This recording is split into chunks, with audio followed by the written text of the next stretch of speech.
Well, first of all, there are three things that made the search difficult for us.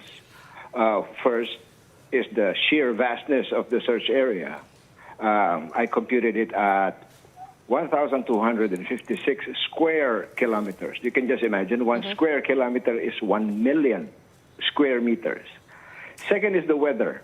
The weather would not let up. It's been raining. In fact, we had to suspend search for 3 days during a period because of extreme weather conditions.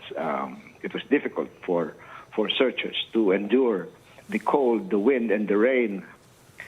Third is the terrain. It's the Sierra Madre Mountains.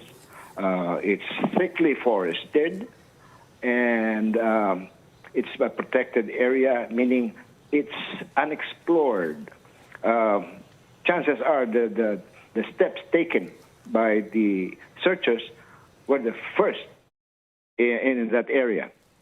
So that made it difficult for us to look for the plane, and it took us 43 days, actually. Well, that area where the plane was found was actually one of the blocks assigned to a certain group to search. We divided the search area into several blocks, and teams were a team was sent to each block.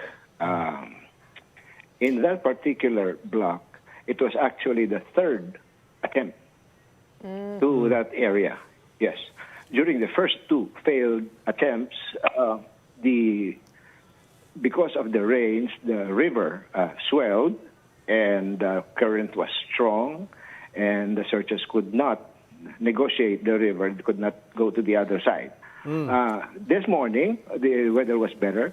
The water level of the river had subsided, and the current was not that strong anymore, so they were able to cross.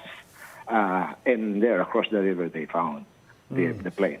Attorney, when you say across the river, could you describe in more specificity what the exact location looked like? Was it low near the river? Was it further up or on a hill? And at the same time, could you tell us, the state of the plane itself when it was found? What did it look like? Okay, the location is actually a slope of the mountain in Divilacan, a barangay called Ditarum. It's not actually near the riverbanks. It's much further. As to the condition of the plane when it was found, it broke into several pieces.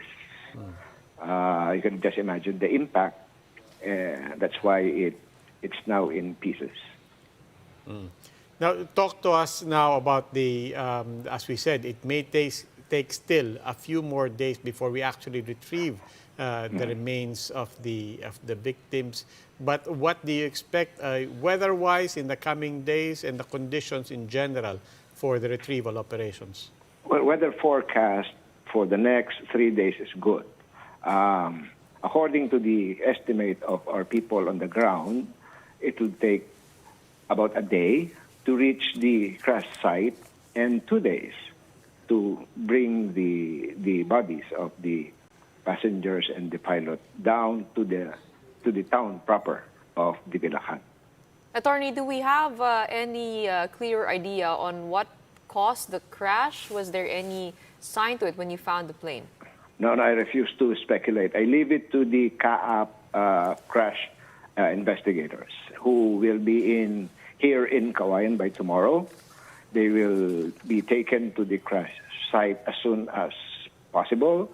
I just hope they are able-bodied enough to reach the crash site because it's quite a walk to get there.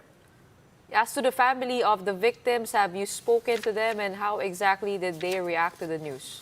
No, it wasn't I who spoke to them. A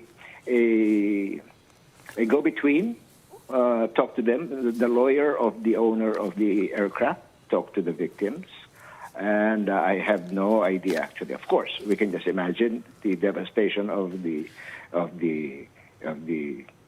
relatives, the sadness they felt, like anybody else would be told a bad news, how a person told of a bad news would feel, I can just imagine.